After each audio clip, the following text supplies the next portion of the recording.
Today I'm going to be talking about cholesterol. There's a lot of misconceptions about it, and I'm going to clear that up today. So, what is cholesterol exactly?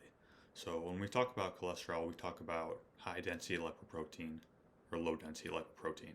So, that's HDL and LDL. Now, what we hear commonly in culture is LDL is the bad cholesterol, while HDL is the good cholesterol.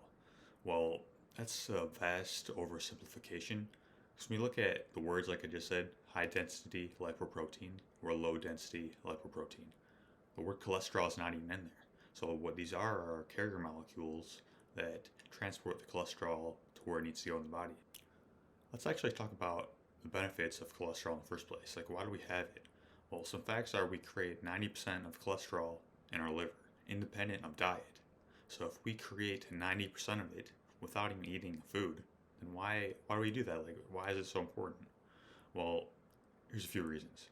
Number one is that we use it for the conversion of the sunlight into vitamin D. Like, the sunlight interacts with the cholesterol in our skin to kickstart the process of vitamin D, and that's the UVB light specifically.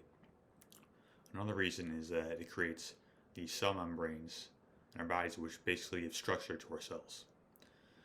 And another one is our brain actually creates its own set of cholesterol.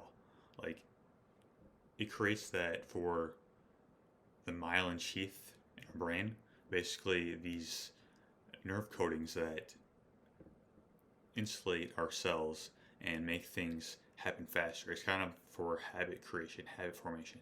Basically, once you do a thing, it makes that thing happen even faster for memory.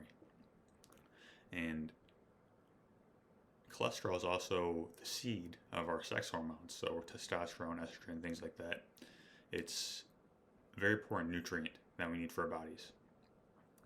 So what we often hear is that it can clog our arteries. That's basically like the end of it. That's all we hear.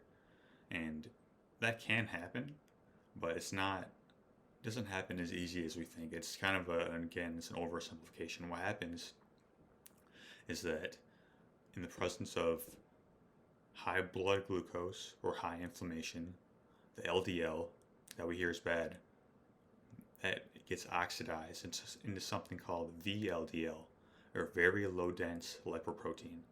Now, this is a type of LDL that gets caught up in the arteries because it's so tiny that it gets caught in places that we may not want it. Now, again, it's not that the LDL is bad. It's that through our lifestyle, through highly processed vegetable oils causing inflammation, glycemic spikes throughout the day, that these LDL gets converted into VLDL. So another thing I point out is it's not really about the amount of cholesterol that we have as it is the ratios. The ratios are really what we're going to look at. So that's going to be an LDL to HDL ratio of about 1 to 3. 1 to 2 and 1 to 3 is a good place to look. So what are some action steps we can actually use to improve our cholesterol, especially the ratios? Well, like I said before, we definitely want to lower the amount of vegetable oils. As a matter of fact, we should eliminate them. So that's corn, canola, cottonseed, safflower, sunflower, soybean oil.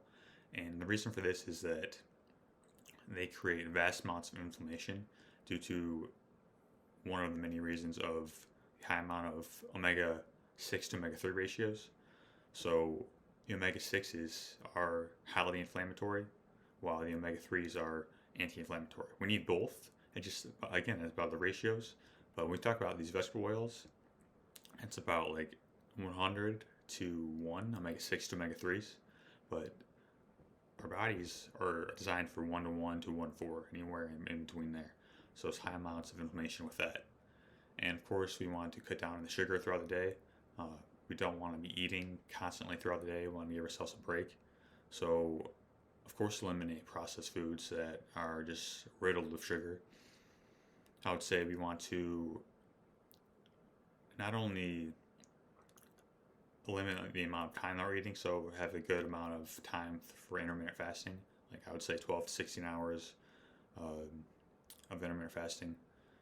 we want to focus on foods that are low on the glycemic index. So what that basically means is the amount of time that it takes for the glucose in the food to digest. The slower, the better usually. So things like sweet potatoes, carrots, natural carbohydrates, and also it'd be better to eat those at the end of the day for most people, because at the end of the day is when our carbohydrates can really refuel us, and it can aid in sleep as well, because carbohydrates can help aid in the process of tryptophan conversion and serotonin. And serotonin is a precursor to melatonin, which can aid in sleep. Another thing we can do is exercise, especially walking. Walking is very good for just balancing the body overall, but especially when it comes to metabolism and clearing things out, it's going to be really helpful for that. Lifting weights as well helps you be much more resilient